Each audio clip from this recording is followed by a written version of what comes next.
Les propongo unos dictados. Les voy a dictar 3 frases llenas de cosas que pueden generar errores típicos según mi experiencia, ¿ok?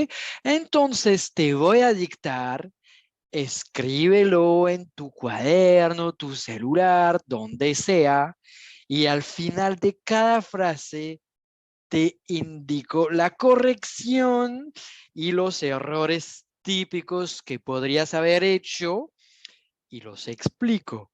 Ok, estás listo. Vamos a poner el modo francés. En français, tu es prêt?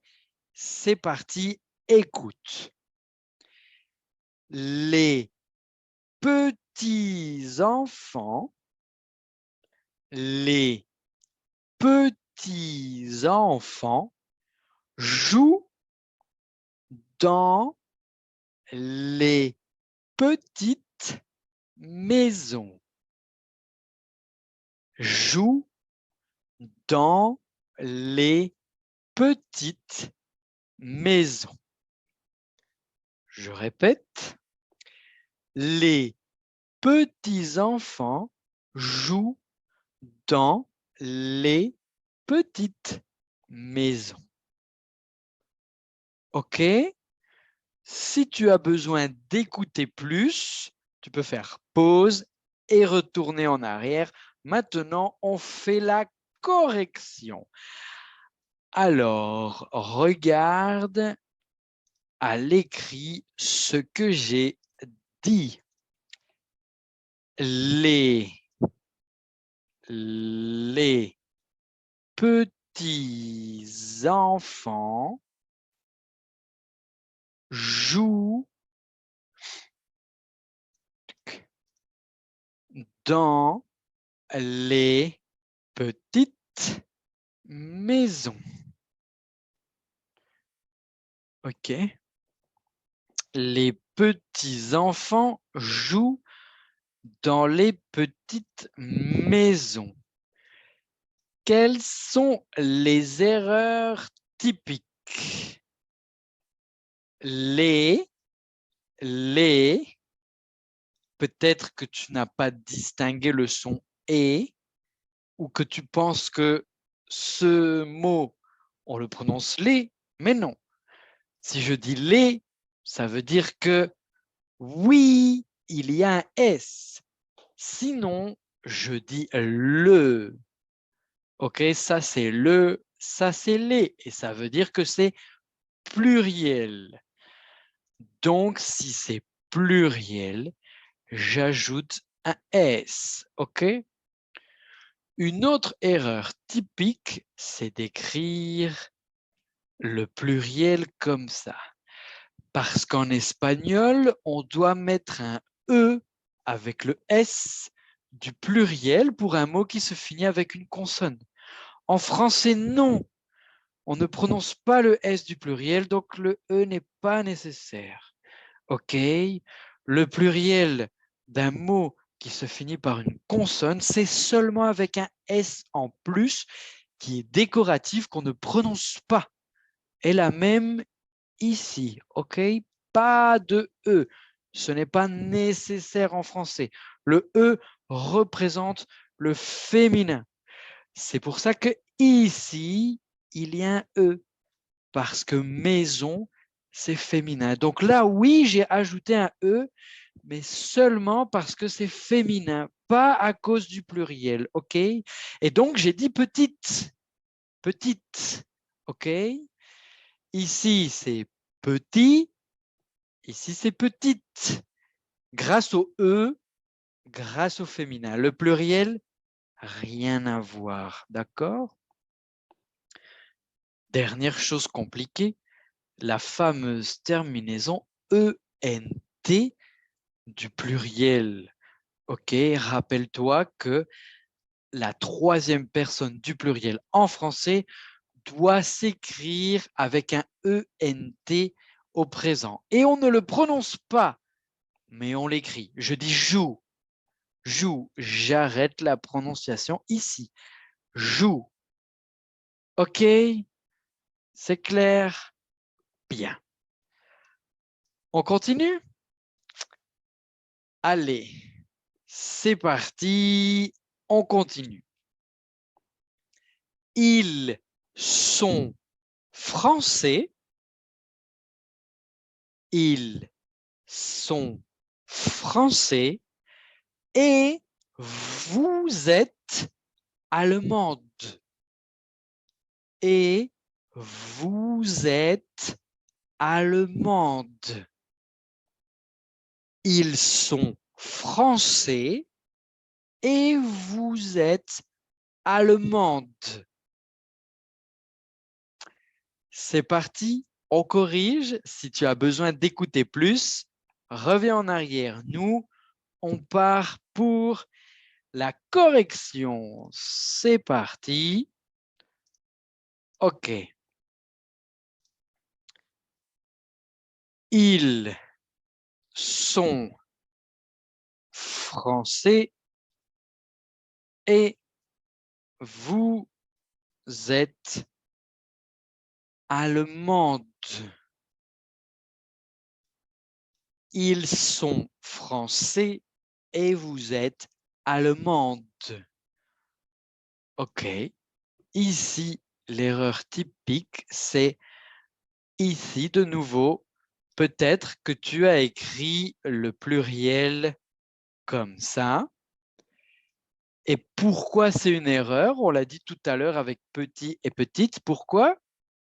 Oui, parce que le E, c'est seulement pour le féminin. Et aussi le E m'oblige à prononcer le S antérieur. Si je l'écris comme ça, je dois prononcer française, française. Mais moi, j'ai pas dit française, j'ai dit français. Mais oui, je l'ai dit au pluriel.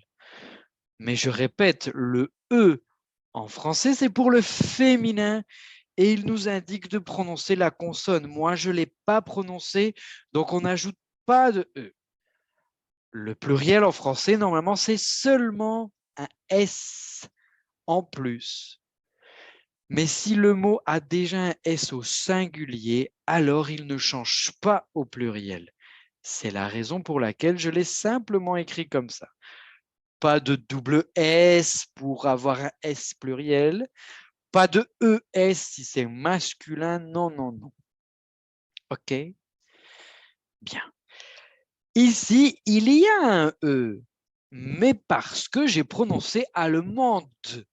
Allemande. Je prononce le D. Si je prononce le D, ça veut dire qu'il y a un E après et que c'est féminin. Ça n'a rien à voir avec le pluriel. Ici, j'ai dit français, pas de E, pas de E. Ici, j'ai dit allemande. Oui, il y a un E pour prononcer le D parce que c'est féminin et ça n'a rien à voir avec le pluriel. Pour le pluriel, j'ai donc ajouté le S décoratif. OK, ça va? Bien.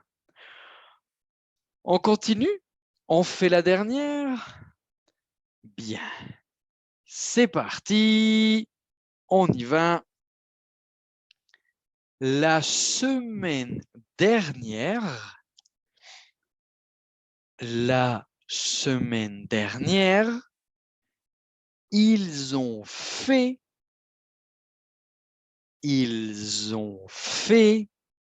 des nouveaux cours. Ils ont fait des nouveaux cours. Je répète. La semaine dernière, ils ont fait des nouveaux cours. OK, c'est parti. On corrige. Si tu veux écouter plus, reviens un petit peu en arrière et nous, on y va. Alors,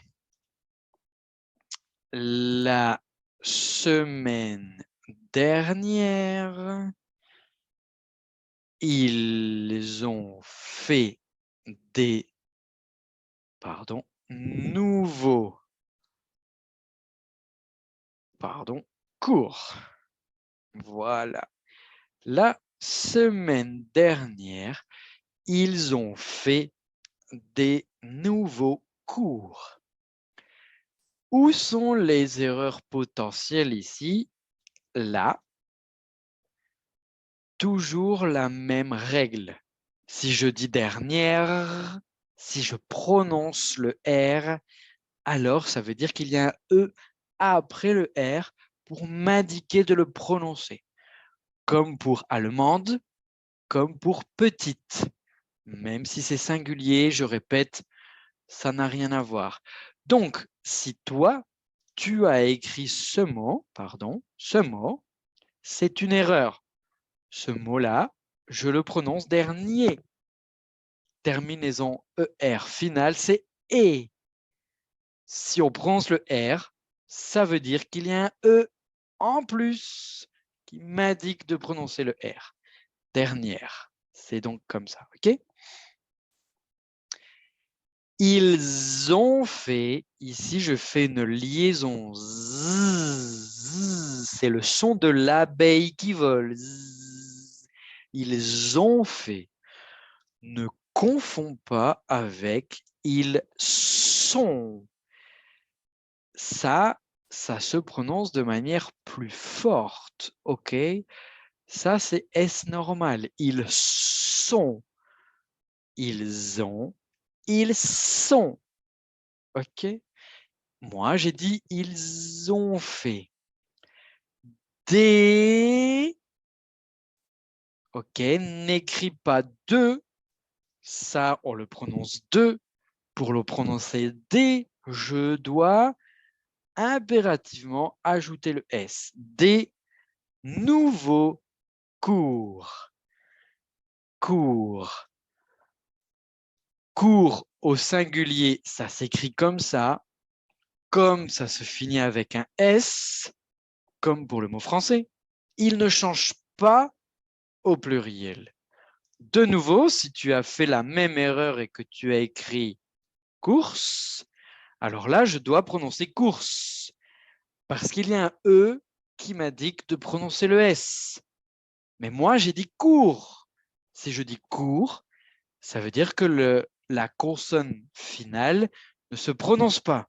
Il doit y avoir un E après pour pouvoir la prononcer. Je ne l'ai pas prononcée, donc pas de E. Le pluriel ne nécessite pas de E. OK? En plus, cours, comme je l'ai dit, c'est cursos. Si tu ajoutes un E, tu le transformes en féminin. Et dans ce cas, ça veut dire las compras. OK, rien à voir. D'accord? Ça va? Bien. J'espère que toutes ces informations ont été claires pour toi. Ok, espero que les haya servido, gustado. Si tienen algunas preguntas, sin pena, las pueden hacer en los comentarios y si les gustó, pues comparten y todo eso que hacemos en las redes sociales para apoyar a alguien que nos cae bien. Ok, ça va? Bien. Merci.